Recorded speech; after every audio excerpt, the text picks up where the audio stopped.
जीवन किती विचित्र आहे ना. आपण ज्यांच्यासाठी रात्र जागतो तेच कधी कधी आपल्याला विसरून पुढे निघून जातात. आपण ज्यांच्यासाठी मनाने तुटतो तेच लोक आपल्या भावनांची किंमतही करत नाहीत. पण याचा अर्थ एवढाच, आपली चूक नाही, आपली माणसे चुकीची निवडली गेली.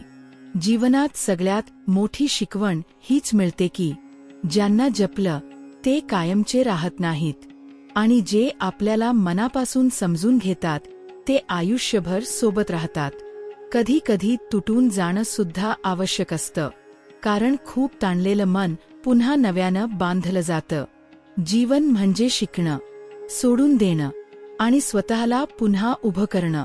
स्वतःसाठी थोडं जगा. तुमच्या शांततेपेक्षा महाग काहीच नाही.